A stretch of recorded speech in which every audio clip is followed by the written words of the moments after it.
Two riders were approaching, and the wind began to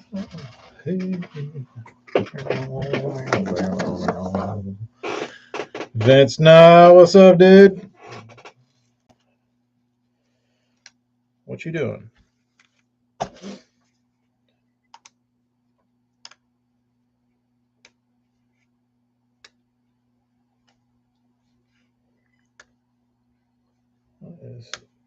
There we go. Hey, messing with Big Malone. We got a lurker. The lurker showed himself. It was indeed Big Malone.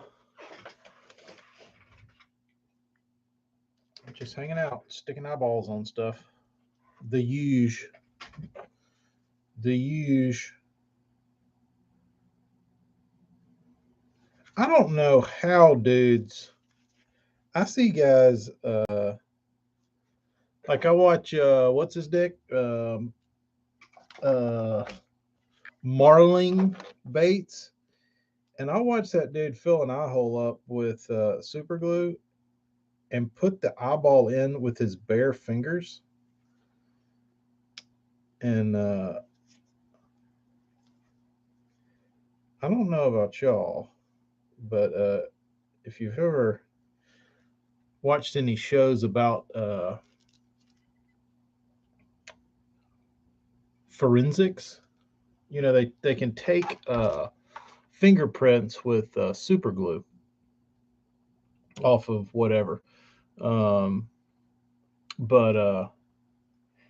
if I were to do this barehanded and to put this eyeball on with my bare fingers and put super glue on it, all the fingerprints on the eyeball and anywhere near that eye socket would be hazy and foggy, and you would be able to put me in jail due to my fingerprints on this eyeball.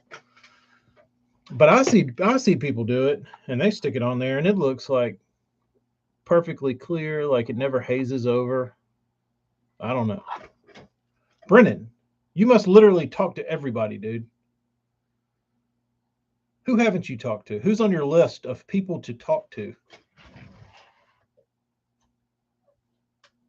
You get around town, dude. I'll give you that.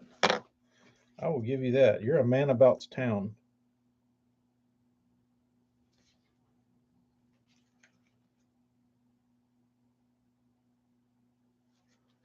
You gonna interview that dude?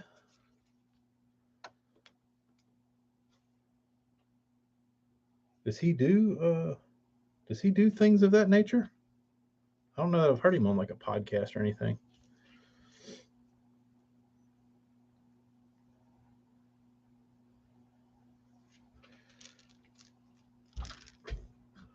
Anybody know what that is? Can anybody ID the manufacturer of this bait?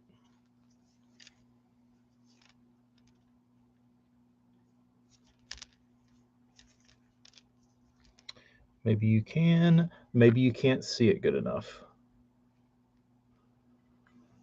Maybe my lighting is all dicked up. Just turn that away.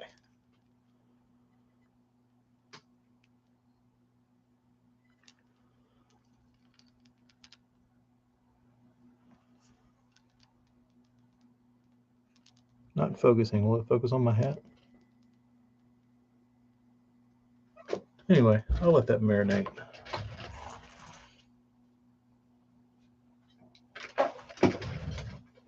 But I would typically like walk around on eggshells putting these eyeballs on. And then occasionally I'd get brave. I'm like, Marling can finger up his eyeballs and stick them on there. Why can't I? Then I go back to getting CSI fingerprints on my stuff. Back to gloves and an X-Acto. AJ, what's up, dude?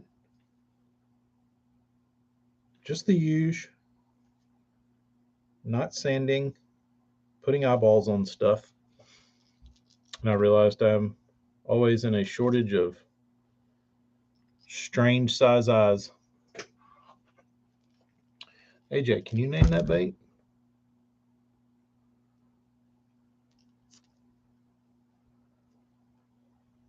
Poor man's magic swimmer.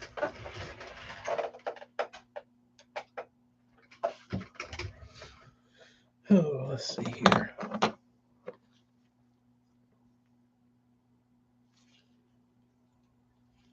I heard something buzz.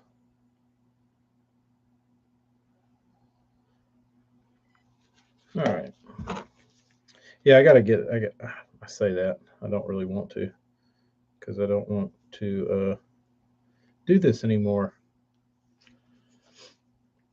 I've got to get all this backlog done, and then I can move on forward to building baits, which is what I really want to do. I've got one of these built. It's badass, but I have to refine all of that to where I can do it in a feasible amount of time and not just be pissing up a rope, as they say. Because I need the name of the game is efficiency, and it doesn't do me any good if I'm making the same amount. If I'm doing twice the work trying to build baits as I am painting them, I should just stick to painting them. So I got to get faster at building.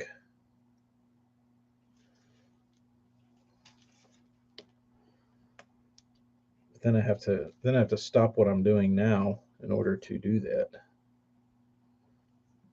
Build molds and all that shit. I'm thinking about moving. I'm thinking about moving that part of my business to home. That way I can work at night. Talk to everyone except Matt Allen and Tim Little. Well, no, not a Berkeley, not a Magic Swimmer, saltwater company.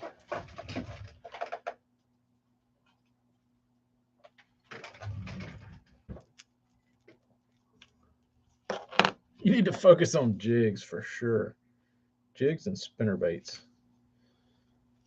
That is for sure exactly what I need to do. And the sickening thing is, AJ, I want a jig. I want to make a jig really bad. I guess I should just make it and just pony up the money and just not sell them.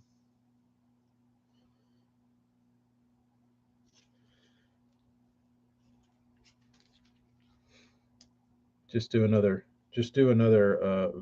selfish bait release, like my spinner bait and my swim jig. Nope. Believe it or not, you don't see a lot of swim baits in the saltwater stuff in Nebraska. Well, this is a little company out of Florida called Mirror, and they make twitch baits and topwaters, and I guess they got into the multi-jointed swim bait thing. Apparently, they're making their way to blueback lakes. But I don't know how much they cost. Let's look. Yeah, should. I think these herring guys are starting to pick up on them. You saw it here first. When you see the Mirror swim bait blow up on the herring lakes, there you go. There you go. $9.99. It's called a broken back. Pro Series broken back. Sorry, Burns. It's gonna be a quickie. I didn't want to get my. I didn't want to get all the. I didn't want to get all the Instagrammers moist and then have to bail. So here I am. So I took my truck yesterday while I was dicking around, went and picked up some tires. I was out and about, and I was like, you know what? I've dicked around enough today that I'm kind of in a bad spot.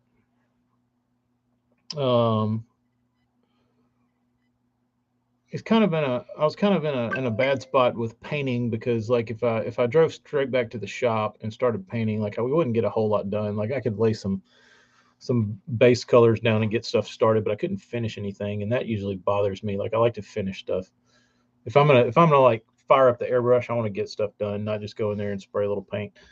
So I was like, what can I do to get something knocked off my list? And I thought, oh, I know what I'll do. I'll go get my catalytic converter replaced, because mine is nuked. Sounds like a rock in a beer can. So I go to this shop. I call him. I said, "Hey, you got a driver's side converter for a 2008 Silverado?" And he said, "Yes." I said, "All right. Can you put it on?" He said, "Yeah." I said, "I'm coming right now." He said, "All right."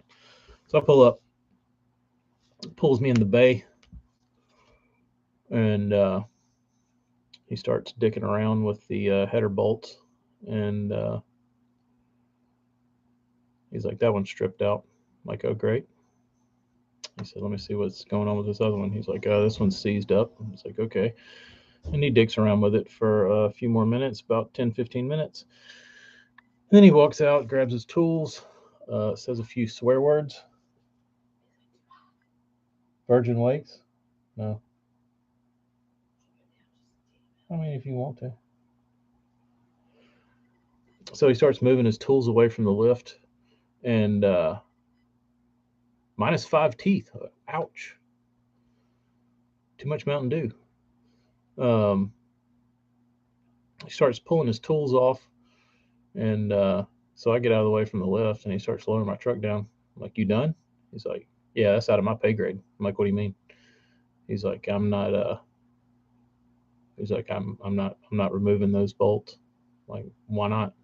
He's like I said, that's not my thing. He's like, "You got to take it somewhere else." It's like, where would that be? I'm at a muffler shop.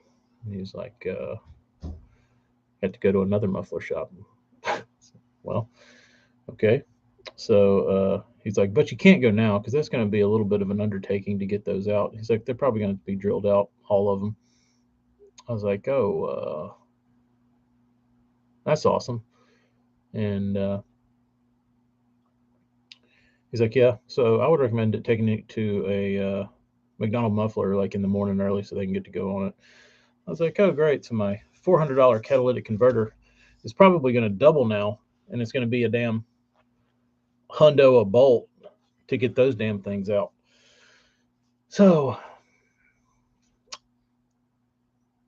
I think my $400 catalytic converter repair just turned into significantly more.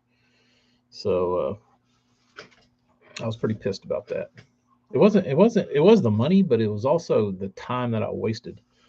Um, 5 wisdom teeth. Damn, bro, you went all in. I had two. I think I had two removed when I was in Austin, and like a month later, I kept feeling this little something back there, and I would like play with it with my tongue. And I would sit there and rub on it, and then finally, I was like playing with it, and like something came out, and I was like, I spit it out. It's part of my damn tooth. And I called the people, and I was like, I have chunks of wisdom teeth growing out of my gums. Is that normal? They're like, yeah, when they break them up, they're probably missed a piece. They'll come out. It's like, how much more of this shit's gonna come out? They're like, I don't know, probably not much more. It's like, oh, okay. So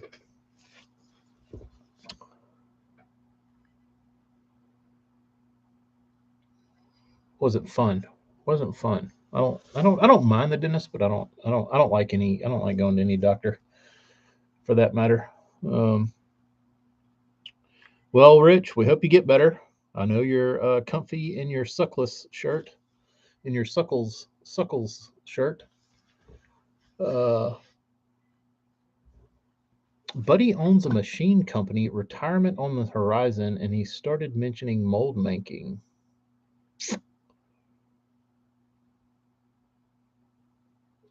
I believe that would be a mistake on his part, AJ, because I don't think that would be retirement. Uh, I'll cover your truck. You cover my plumber bill. That didn't sound good, Burns. What's the plumber doing? What's the plumber rooting around digging out of your pipes, or do you have a busted pipe? Last time we had a plumbing issue at the sink, the guy was like, we can't fix that. It's like, why? It's like, we're going to have to remove your wall. I'm like, oh, you're going to have to get into the wall? He's like, yeah.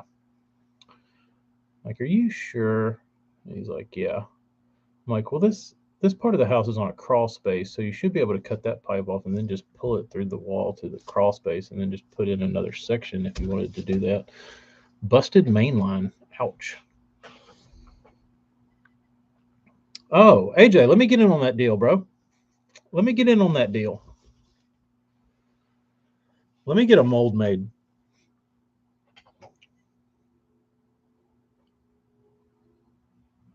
Let me get in on the mold making thing.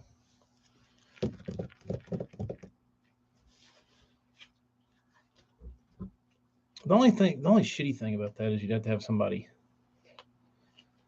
draw it up in CAD to send to him and send him a cut file, which I guess wouldn't be too much, but you get into some cheese when you start doing that. Keep the galls cleaned and no sipping the margaritas through a straw. Had mine taken out about 10 years ago before they started pushing my other teeth. Yeah, that's what it was Mama doing. Mama just pushing my teeth around and hurting. 27 hundo. Wow. Oh, Burns, the ugly bait. Do you have a round bill that'll fit in there? Like the one that's in it, kind of? That shape? He can do all that? Ooh, AJ, even better. Let's talk. I need this man for my own amusement. I know how to use SolidWorks to design molds. Hella. Did not know this about you. Where did you pick up this little trade?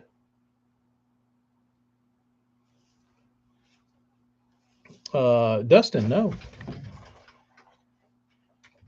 That's a pretty interesting skill set to just kind of have.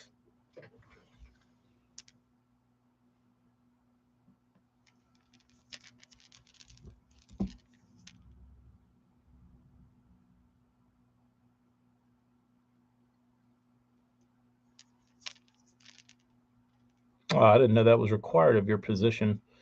But if you have the big E on the end of your title, then that would explain it.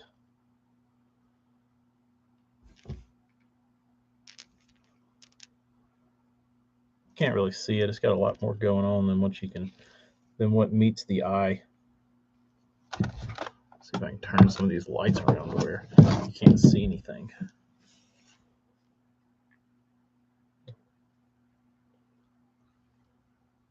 No, that didn't help. You can't see any of the color. It whites out. Like all you can see is that purple shoulder. But it's got yellows and blues and greens and lots going on.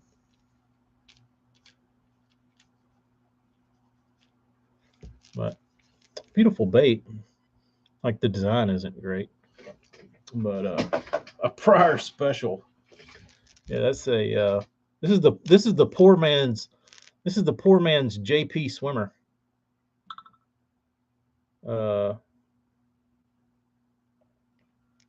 This is a Mirror swimmer, $9.99. If John Pryor would have painted this and sold it back in 2007, it would have sold on eBay for $150. And that's the damn truth. If that dickhead needed to make him a quick grand, just paint up 10 stupid magic swimmers. And they'd be going like that. The original bill's not round? thought that bait was round. I mean, the bill was round. Are you sure, Burns? I feel like deception is being found. Not that you have any reason to deceive, but I could have sworn that damn ugly ass thing was round.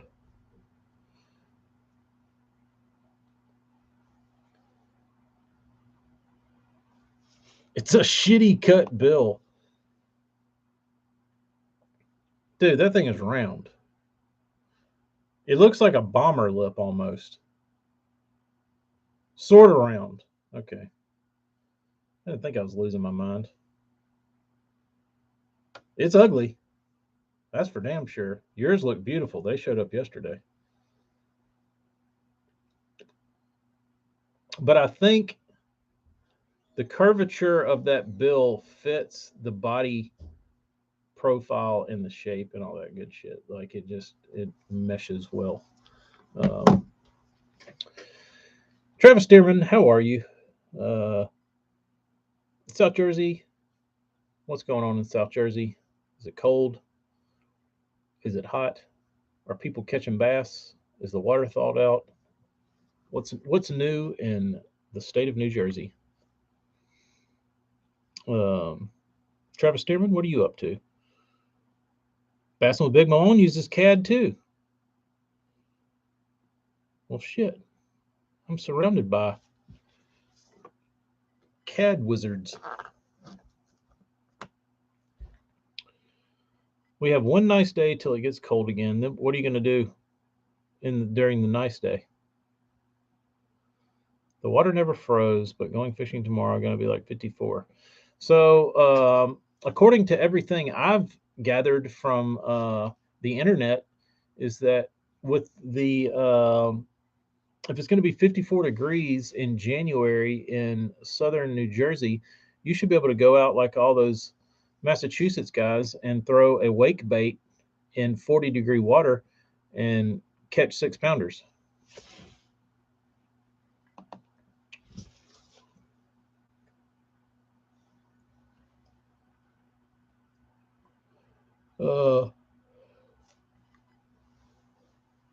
Birds, you can't get out there with your hacksaw. Hello, Bertimus.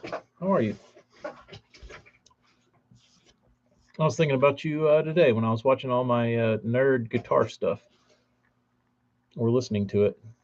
I was wondering if you watched the Guitarologist in his Shitpost Friday rants. I enjoy them. Some dudes caught a bass on a wake like a week and a half ago in Massachusetts. Shit makes 0 sense. It does, but I think it just proves that if you're dedicated to something, they're like the Denny Browers of the swimbait world. Like, it doesn't make a shit to them what the weather is, what time of year it is, day, night, doesn't matter. I'm gonna throw a fucking wake bait and like go out there and throw my pats or whatever it is. Rain, shine, snow, sleet, ice, whatever, doesn't matter. I'm gonna throw it. I don't care. And then they catch them.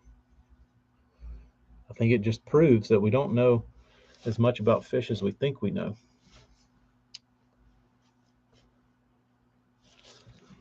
I just put a wolf tone pickup in the bridge. Sometimes he's entertaining. Okay. I put a wolf tone pickup in the bridge of my Squire Tilly Deluxe. It sounds like a crossbred with a vintage Les Paul. That could be awful or that could be kind of good. Crossbreed Les Paul Telecaster. Is it pleasant to the ear? Hey, have y'all seen on my buddy Keith that I go fishing with down here? He has been making the national news circuits. He was on Newsweek, I think this week or last week, and he was on some other big like national. He was in like some sort of like Tennessee news and all this other shit for catching the state record uh, alligator gar. But every time there's a post,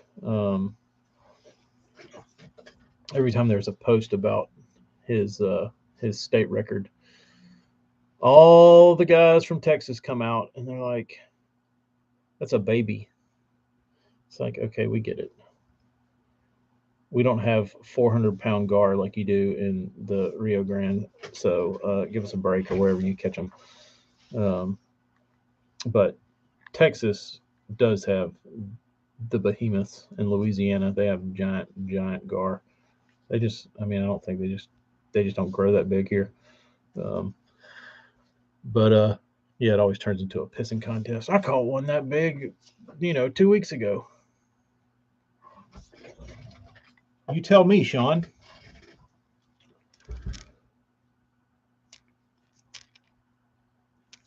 Who makes it?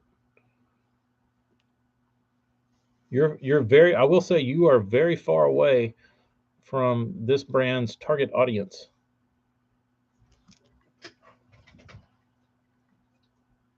Could be Hella, could be. Whatever they have there is gigantic. What that? Hey, don't hit my baits. What this? Is that for me? Yeah, feel it. I've owned these. I haven't printed you these. I think you did. They're in there on the wall.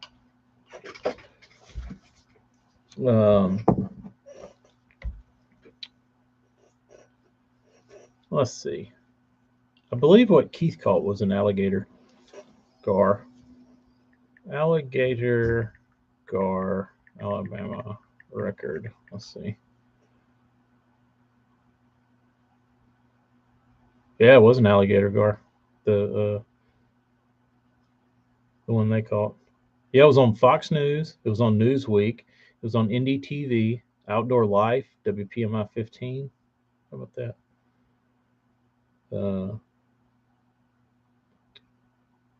The largest alligator gar was caught in Mississippi's Lake Chatard. It was 8.5 feet long and weighed 327 pounds, believed to be 94 years old. How about that? Giant alligator gar caught in Alabama, certified as a new state record. That's pretty sweet.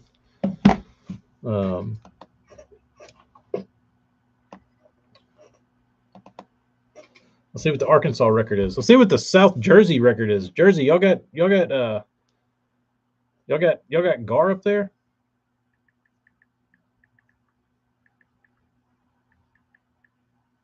Arkansas record. Damn. Y'all do have big ones. Arkansas River, 215 pounds. That's smoked this one. This one was only 163. The previous record was like 150 something. Y'all must have some of them same ones swimming up the pipes. So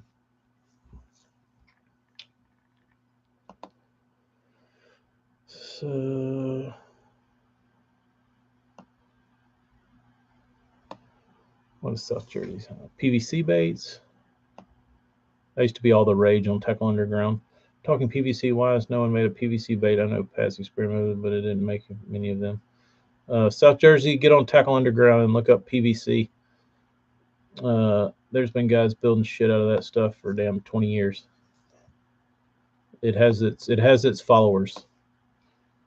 That's all I used to read about. PVC. Just use PVC. I don't think we have alligator gar, just short and long nose. What about those little spotted gar? South Jersey, you would probably really enjoy Tackle Underground getting on there. You'd probably enjoy Vodka Man. You remember that dude, Marty? Vodka Man, wasn't that his name? That dude was a damn wizard. He was he like went too deep.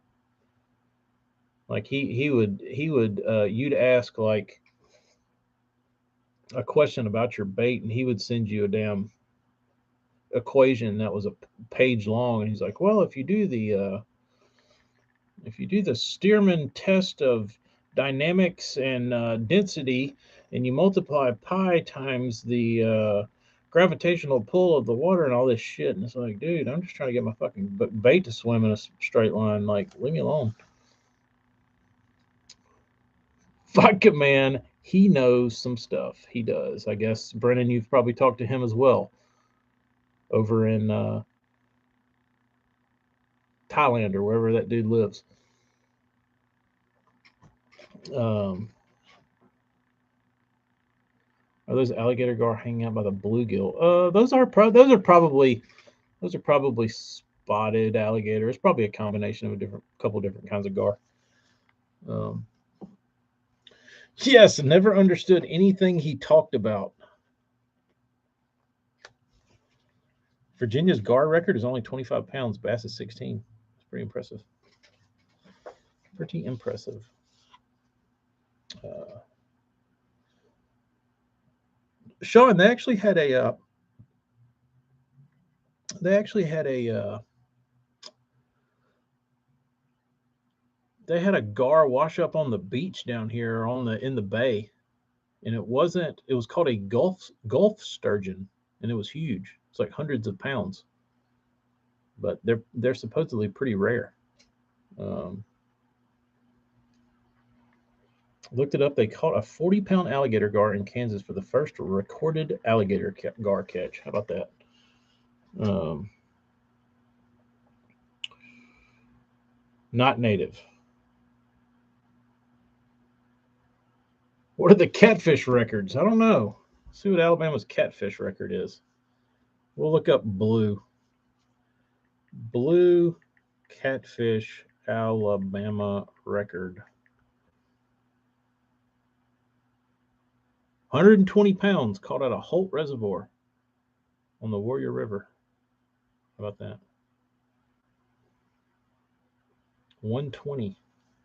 See what Texas is, because everything is bigger in Texas. 121, not that much bigger. 102 in Kansas. Let's check Arkansas.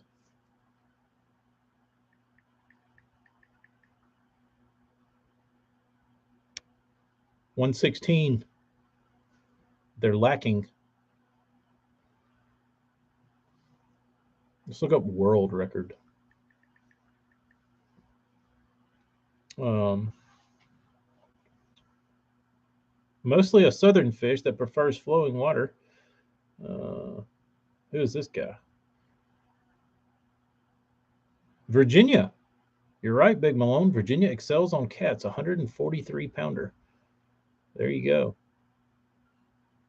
On cur. How about that?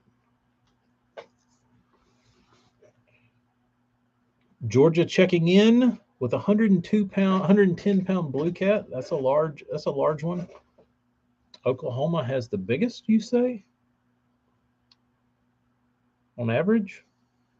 Oklahoma state record catfish.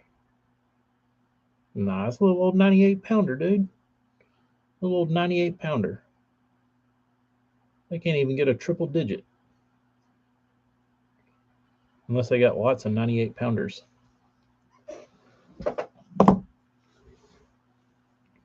It's always cool to go and see all the catfishermen in their badass Sea Arc boats on Pickwick and Wilson at Thanksgiving. Yeah, it's pretty cool.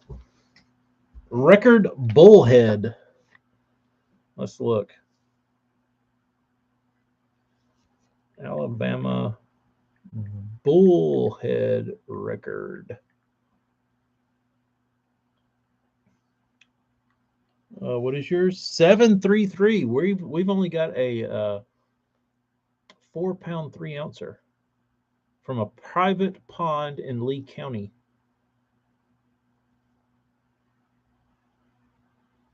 Arkansas has some big striper. State record is 64 pounds. Didn't Alabama set the record for that?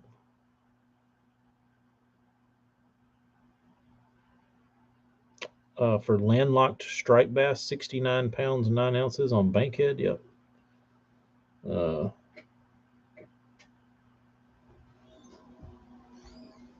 Biggest blue at Kerr was 33 and a half. That's a big one, dude.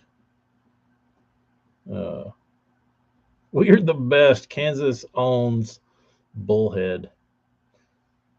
State record Grinnell, 18 pounds. What's the world record Grinnell? Where did it come from?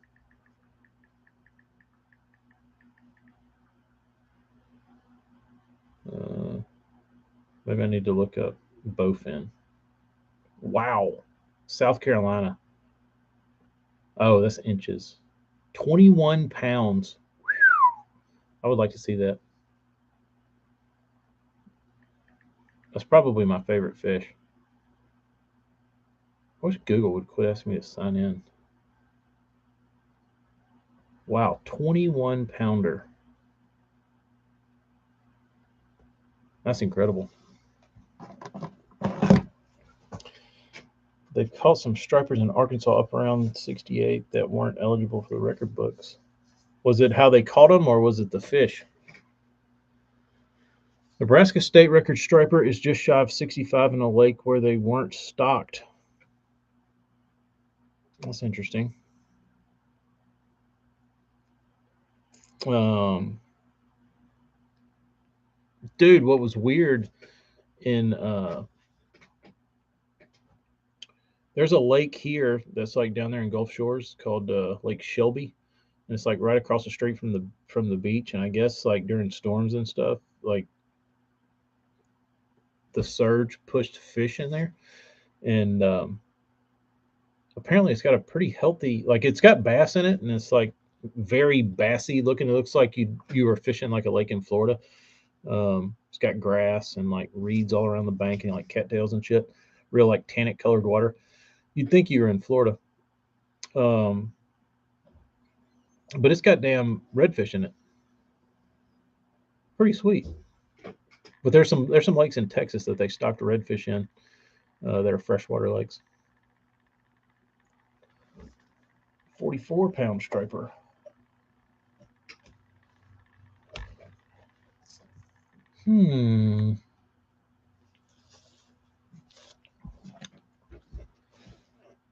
South Jersey, what were you talking about? Let me go back up. You said something about a 15-pounder out of Massachusetts. Did you ever see the video with Ken and Terry on Big Bass Podcast about the 15-pounder caught in Massachusetts? Is it recorded? Like the sounds of Lake Shelby. There you go, Hello. You could put your boat in there, grow some barnacles on it, maybe catch a redfish, maybe catch a bass. The red fishing, honestly, in that lake is probably better than the bass fishing.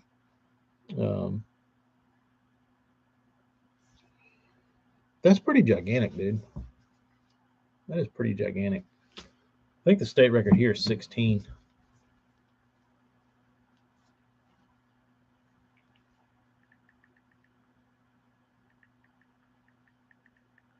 Let's see. Yeah, 16.8. Caught in 1987. How has it been that long that nobody's caught like a 15 or something close? You know what I mean? Like it's been almost 40 years since that fish was caught. You would think by now somebody would have plucked one that was close.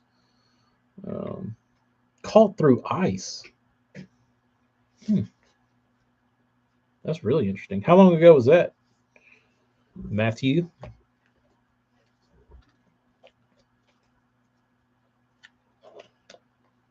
All right, I gotta go paint in a minute.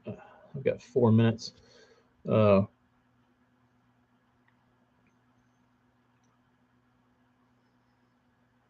got some 1.5s I've got to paint. I'm debating on what color to paint them. I'm thinking about doing crawfish. People tend to like those. The Nebraska striper came out of a 3,000 acre lake. Pretty small. Pretty small. Pretty small. Hey, here's a question for you, AJ and Travis. So, you know those little small meandering streams? Stream might be a little small, but if it was a little bigger, it would have this other name that's spelled Creek. How would you pronounce that? Like it's spelled or with an I?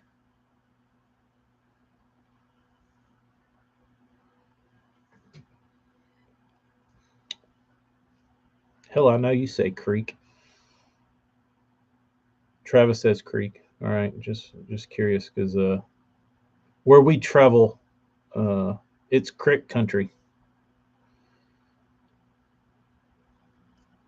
Oh, there we go. There's a little light shined on it. Crick if you can jump over it. Creek if you can't. Down by the creek. Everybody where in Greenwood County that I've run into has said crick. I didn't know if it was a regional thing or not. Uh, I've never heard anybody down in the South ever use the word crick in my whole 40 years on planet Earth. So it's not a thing to worry about here. I was just curious. Um,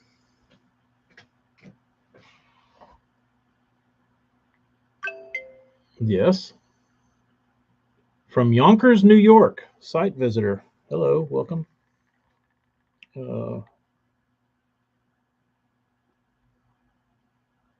is the majority of your work special order customs or where you just come up with it? Most of the time, it depends on what it is.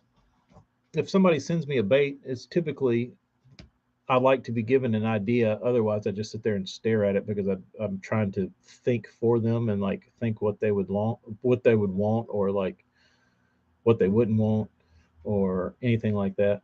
So that usually takes more time. So I like to be given at least a pretty solid direction.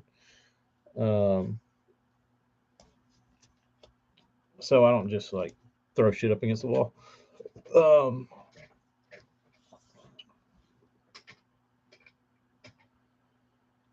but some guys, it depends on the guy.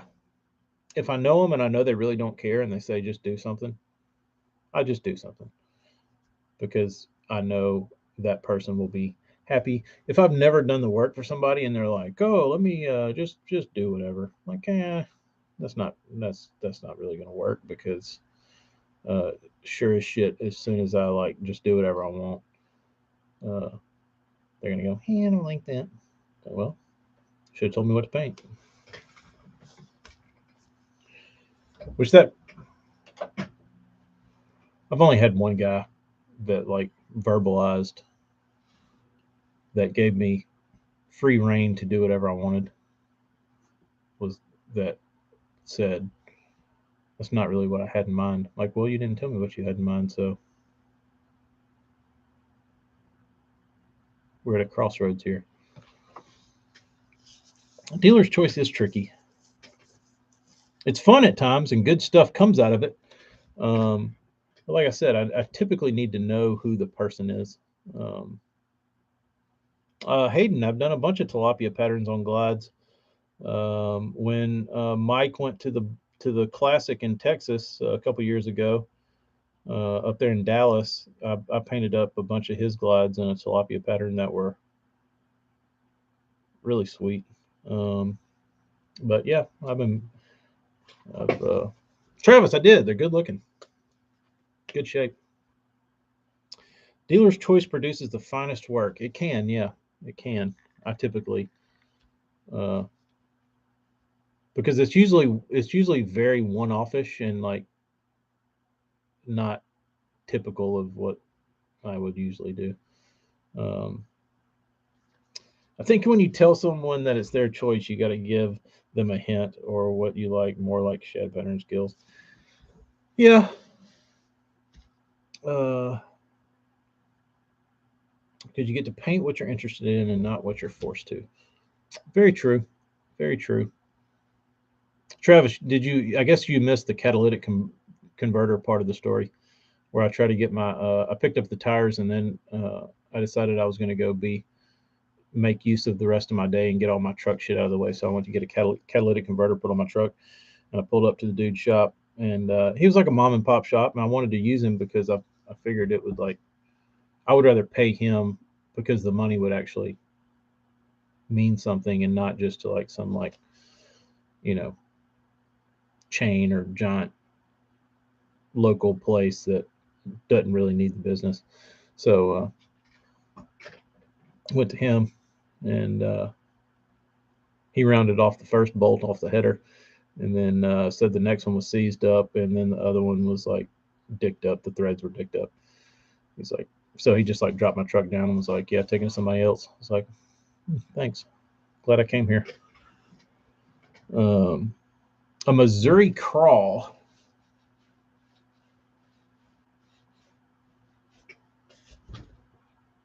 I've done a Missouri crawl. No, I thought I did you a Missouri crawl, or did it not qualify as uh, Missouri crawl?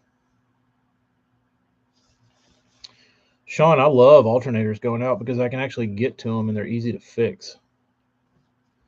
I would, and I can fix it myself. Like I can't change my, I can't change my converter out. I can't weld. So I would like to learn though. Morgan, what was the last thing you painted? We're gonna hear Morgan's response, and then I'm gonna blow this hole and go in there and blast some crawls. I think.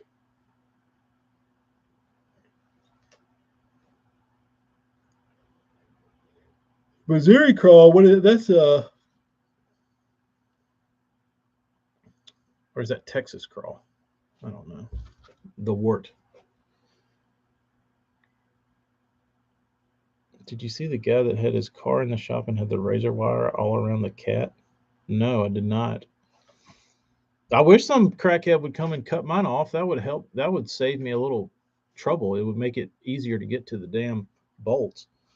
But cutting off the cat off my truck would be a little bit difficult.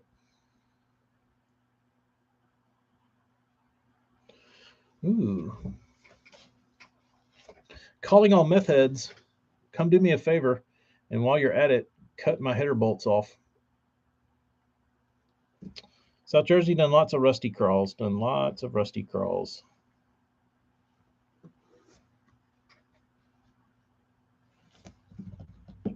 I've done blue crawls, pink crawls. I think I've done every crawl imaginable. Really easy on school buses. Yeah, I think school buses and like RVs and shit, they're really easy to get to. Reddish pink body with fluorescent orange belly and dark green markings. Seems easy enough. Burnsy? Maybe I'll paint you up one of these ugly ass things you just built and see if you like that.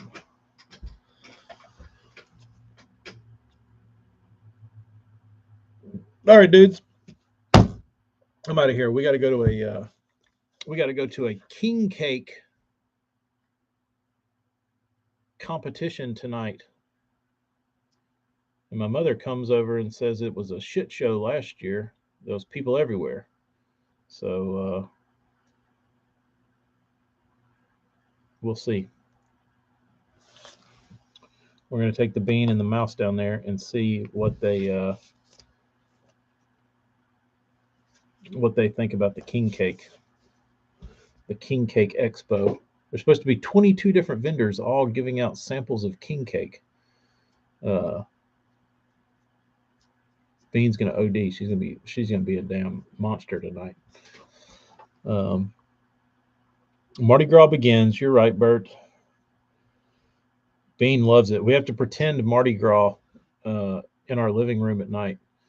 And she's got this one set of beads. It's got like big beads on it. It's got feathers. And she'll put it on, and she'll be like, "You sit over there and catch the beads." It's like, okay. And she'll get the beads and she'll jump around and like throw them at me, and then she'll give me the beads with the feathers on it, and she'll put them on me, and she said, "You go over there and you be Mardi Gras and throw me the beads." I'm like, okay. So she'll go sit down and go, "Oh, me," and I'll throw beads at her. Try not to hit her in the face. Um, but it's pretty fun. But it gets lengthy at times. Like we're in there 45 minutes deep playing Mardi Gras. I'm like, Bean, can we go do something else? She's like, no, no, no, be Mardi Gras, be Mardi Gras. Okay. So last night she wanted to draw on her little. She's got this little easel thing that's got like a marker board on one side and a chalkboard on the other, and she's like, "Come draw with me, Dad." And I was like, "All right." So I went over there, and she was like, "Draw something." I was like, "What do you want me to draw?" She said, "Your name." I said, "Okay." And I started to draw my name, and she took her marker and like scribbled through it. I was like, "You're making this kind of difficult." So I'd like go down here and I'd start drawing, and she'd like scribble through it. I'm like, "Why don't you draw something?"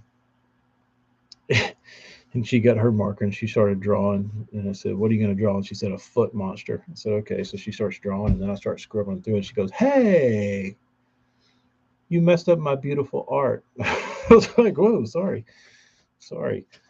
Uh, Brandon Palaniuk to Megabass. I think it's a good move. I think it's a quality product. Got a quality angler. Uh, he needs to kick X onto the curb, or has he? Was that a package deal? Did he lose all his? Did he dump everybody, or is he still taking Exxon's money? Uh,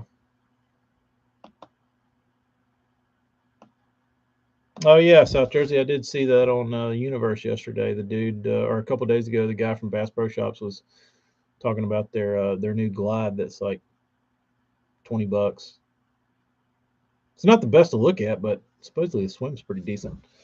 Um, I don't know, Sean. The interesting thing I feel like about Palaniuk and Megabass is that his previous companies he was working for, um, they seem like they would take some of his ideas and knowledge or whatever and put it into bait building. And I don't think Megabass has the best track record for giving a rat's ass what their pro staff says or wants or does or anything about it. Um, so um, I don't know. That'll be interesting because he won't have the. I don't think he'll have any of the pull that he had previously with as far as like bait design and shit like that. But maybe they're trying to change. I don't know. Doubt it, but Megabass is going to Megabass. Um, they're going to do those things. I think Kento working with Megabass is pretty interesting. I hope he designs some baits. I don't know. Does Megabass have any bait that they claim was like part of a pro collaboration? They let Aaron go.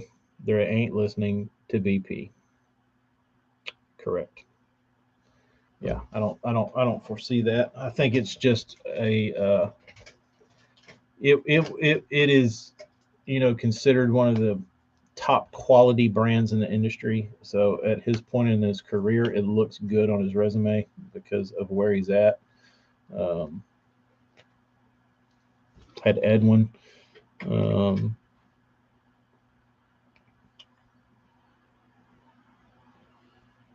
uh,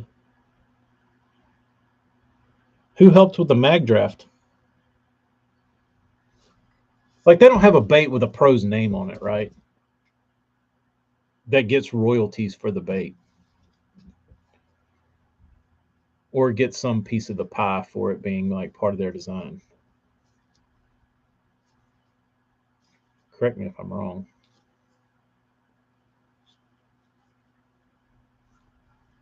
No. Like literally everybody else in the industry does, but Megabass. Which I don't blame them. Like, I think that's what keeps them like up there. Megabassy. I think it has a short shelf life with Megabass. Yeah, possibly. Possibly, we'll see. Um, anyway, all right, dudes, y'all be good. We'll catch up again. Maybe Megabass will now make a good glide. Doubtful. Kent has designed a lot of baits for Berkeley and depth, so maybe he might know how to actually design something. Luke Clausen. We forgot about that. I mean, in all these years, they've had Blockett on the roster for 40 damn years, and he hadn't. Where's the Blockett signature crankbait?